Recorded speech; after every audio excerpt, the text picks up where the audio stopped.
Pakistan field marshal ప్రధాని గొప్ప వ్యక్తులు ఈ వ్యాఖ్యలు చేసింది అమెరికా అధ్యక్షుడు డొనాల్డ్ ట్రంప్. ఆఫ్ఘనిస్తాన్ పాకిస్తాన్ మధ్య యుద్ధాన్ని ట్రంప్ చెప్పిన వెంటనే ఆపేశారట. అందుకే గొప్ప వాళ్ళట. అమెరికా అధ్యక్షుడు చెబుతున్న కొత్త అబద్ధం ఇది. ఖతార్, టర్కీ మధ్యవర్తిత్వంతోనే దాడులు ఆపేశామని ఇరు దేశాలు ప్రకటించాయి. భారత్ పాక్ సంఘర్షణపైన ట్రంప్ ఇలాంటి అబద్ధమే పదే పదే చెబుతున్నాడు. భారత్పై సుంకాల కత్తులు దూసి పాకిస్తాన్ను మాత్రం అక్కున చేర్చుకుంటున్నాడు. పాక్తో సంబంధాలకు అమెరికాకు వ్యూహాత్మక అవకాశమని ట్రంప్ మంత్రి మరో అడుగు ముందుకేశాడు. భారత్తో స్నేహానికి పాకిస్తాన్తో అమెరికా సంబంధాలకు మధ్య ఇబ్బందే లేదంటున్నాడు. అసలు ఎందుకు ట్రంప్ భారత్ను టార్గెట్ చేస్తున్నాడు? భారత్తో ట్రేడ్ డీల్ ఓకే అవుతుందా లేదా? అమెరికా ఎందుకు పాక్ను కోరుకుంటుంది? Let's watch.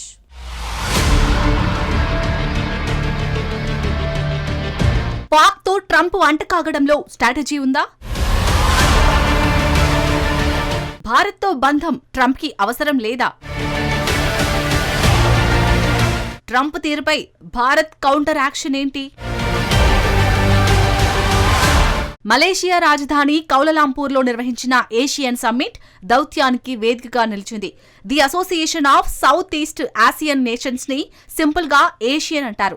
ఈ సదస్సు సందర్భంగా పలు దేశాలు తమ దౌత్యాన్ని వేగవంతం చేశారు. కౌలాలంపూర్ పలు దేశాల మధ్య సమావేశాలకు వేదికగా మారింది. ఏషియన్ సదస్సుకు భారత్ కూడా హాజరైంది. అయితే భారత ప్రధాని నరేంద్ర మోడీ మాత్రం ఈ సదస్సుకు వెళ్లలేదు. సదస్సుకి తన బదులుగా విదేశీ వ్యవహారాల శాఖ మంత్రి జైశంకర్ ని ప్రధాని మోడీ పంపారు. తాజాగా జైశంకర్ అత్యంత కీలకమైన సమావేశంలో పాల్గొన్నారు. ఈ సమావేశంలో అమెరికా విదేశాంగ మంత్రి మార్కో రూబియో పాల్గొన్నారు. 2 నెలల్లో ఈ ఇరువురు మంత్రులు సమావేశమవ్వడం ఇది రెండోసారి. సెప్టెంబర్లోనూ జైశంకర్, రూబియో న్యూయార్కులో సమావేశమయ్యారు. సో వెనువెంటనే సమావేశాలు జరిగాయన్నమాట. ఇంతకీ ఈ ఇరువురు మంత్రులు ఏం చర్చించారు? చాలా అంశాలనే చర్చించినట్టు అంచనా వేయొచ్చు. కానీ ఇరు దేశాల మంత్రుల ప్రకటనలు మాత్రం అందుకు భిన్నంగా ఉన్నాయి. రూబియోతో సమావేశం తర్వాత జైశంకర్ ఎక్స్లో చేసిన పోస్ట్ చూడండి. అమెరికా విదేశాంగ మంత్రి రూబియోను కలిసినందుకు ఆనందంగా ఉందని జైశంకర్ ప్రకటించాడు. ఇరు దేశాల ద్వైపాక్షిక అంశాలు, అంతర్జాతీయ, ప్రాంతీయ అంశాలను చర్చించినట్టు జైశంకర్ వెల్లడించారు. సింపుల్ గా చెప్పాలంటే జైశంకర్ ప్రకటన షార్ట్ గా, అస్పష్టంగా ఉంది. బహుశా ఇది ముందే డిజైన్ చేసిన ప్రకటన అయ్యుండొచ్చు. కానీ రూబియో మాత్రం ఎలాంటి ప్రకటన చేయలేదు.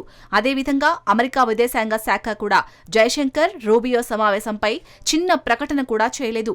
ఇదే ఆశ్చర్యాన్ని కలిగిస్తుంది. ఇప్పుడున్న పరిస్థితుల్లో అమెరికా వ్యవహార శైలి వింతగా కనిపిస్తుంది. ఇటీవలి కాలంలో అమెరికా, భారత్ మధ్య సంబంధాల్లో ఉద్రిక్తతలు నెలకొన్నాయి. అమెరికాకు చేసే భారతీయ ఎగుమతులపై 50% సుంకాలను డొనాల్డ్ ట్రంప్ విధించాడు. ట్రంప్ సో కాల్డ్ ప్రతీకార సుంకాలు 25% అందులో ఉన్నాయి. రష్యన్ చమురును భారత్ కొనుగోలు చేస్తున్నందుకు మరో 25% సెకండరీ సుంకాలను ట్రంప్ విధించాడు. 2 దేశాల మధ్య మినీ ట్రేడ్ డీల్ గురించి కసరత్తు చేస్తున్నాయి. కానీ ట్రంప్ మాత్రం విరుద్ధమైన వాదనలు చేస్తున్నారు. రష్యన్ చమురు కొనుగోళ్లను క్రమంగా తగ్గిస్తామని ప్రధాని మోడీ తనకు హామీ ఇచ్చినట్టు డొనాల్డ్ ట్రంప్ చెప్పాడు. నిజానికి ట్రంప్, మోడీ మధ్య ఎలాంటి ఫోన్ సంభాషణలు జరగలేదని భారత్ తేల్చి చెప్పింది. ఇదే ఢిల్లీ, వాషింగ్టన్ మధ్య ఉన్న మొదటి సమస్య. రెండో సమస్య ఏమిటంటే పాకిస్తాన్, భారత్, పాక్ మధ్య సంక్షోభాన్ని తానే ఆపానని ట్రంప్ పదే పదే చెప్పుకుంటున్నాడు. అమెరికా అధ్యక్షుడి వాదనలను పదే పదే భారత్ ఖండించింది. అదే సమయంలో ఇస్లామాబాద్లో డొనాల్డ్ ట్రంప్ సన్నిహితంగా మెలుగుతున్నాడు. తాజాగా కౌలాలంపూర్లో ట్రంప్ పాకిస్తాన్ గురించి ఏమన్నాడో తెలుసా? పాకిస్తాన్, ఆఫ్ఘనిస్తాన్ల మధ్య సంఘర్షణలను ట్రంప్ ప్రస్తావించాడు. ఇస్లామాబాద్ నాయకులను ట్రంప్ ప్రశంసల్లో ముంచేశాడు. పాకిస్తాన్, ఆఫ్ఘనిస్తాన్ ఘర్షణ మొదలైంది. దాన్ని అతి త్వరగా ముగించానని ట్రంప్ చెప్పుకొచ్చాడు. పాకిస్తాన్ ఫీల్డ్ మార్షల్ ఆసిం మునీర్, ప్రధాని షహబాజ్ షరీఫ్ గొప్ప వ్యక్తులని కొనియాడాడు. వాళ్లు త్వరగా సంక్షోభాన్ని ముగించడం గొప్ప విషయమన్నాడు. ఆ తర్వాత పాకిస్తాన్ విదేశాంగ మంత్రి మార్కో రూబియో సైతం ట్రంప్ మాదిరిగానే స్పందించాడు. జైశంకర్తో సమావేశం కంటే ముందే రూబియో పాకిస్తాన్ గురించి ప్రస్తావించాడు. ఈ సందర్భంగా రూబియోను మీడియా ప్రశ్న అడిగింది. పాకిస్తాన్తో సన్నిహితంగా మారుతున్నందుకు భారత్, అమెరికా సంబంధాలు దెబ్బతినవా? భారత్కు భరోసా ఇవ్వడానికి రూబియో యత్నించాడు. భారత్తో కటీఫ్ చేసుకునేలా అమెరికా పాక్ సంబంధాలు ఉండవని రూబియో చెప్పాడు. పాకిస్తాన్తో వ్యూహాత్మక సంబంధాలను పెంచుకోవడాన్ని తాము ఒక అవకాశంగానే చూస్తామన్నాడు. పరిణతి చెందిన ఆచరణాత్మక విదేశాంగ విధానంలో భాగమని చెప్పుకొచ్చాడు. పాకిస్తాన్తో తమకున్న బంధాలు ఏవి భారత్తో స్నేహానికి ఇబ్బందులు ఉంటాయని తాను అనుకోవడం లేదన్నాడు. భారత్తో బంధం లోతైన, చారిత్రాత్మకమైన, ముఖ్యమైనది అని రూబియో వివరించే ప్రయత్నం చేశాడు. అయితే ఇక్కడ అసలు ప్రశ్న ఏంటంటే, రూబియో మాటలను భారత్ నమ్ముతుందా?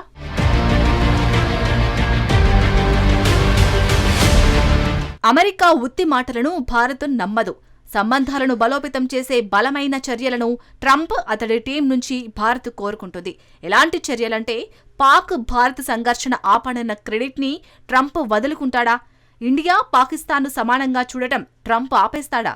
ఇస్లామాబాద్ కు ఆయుధాలను ఇవ్వడం ట్రంప్ మానుకుంటాడా? పాకిస్తాన్ నాయకులు గొప్ప వాళ్ళని పొగడడం ట్రంప్ మానుకుంటాడా? అలా చేస్తేనే అమెరికా మాటలను భారత్ నమ్ముతుంది. కానీ అలాంటి పరిస్థితులు ప్రస్తుతం కనిపించడం లేదు.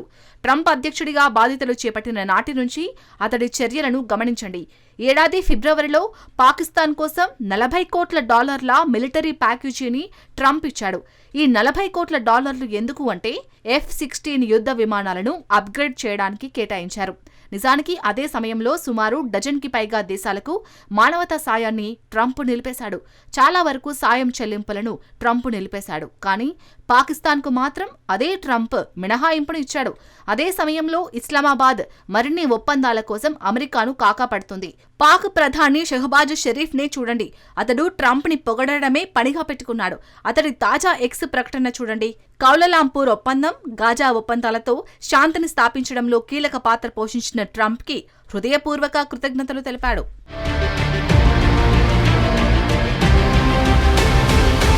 పశ్చిమ, దక్షిణాసియా ప్రాంతాల్లో శాంతి, స్థిరత్వం కోసం ట్రంప్ దృఢ సంకల్పంతో ప్రయత్నాలు చేశారని పాక్ ప్రధాని మెచ్చుకున్నాడు. ప్రపంచవ్యాప్తంగా లక్షల మంది ప్రాణాలను కాపాడారని ట్రంప్ని షెహబాజ్ షరీఫ్ ఆకాశానికి ఎత్తేశాడు.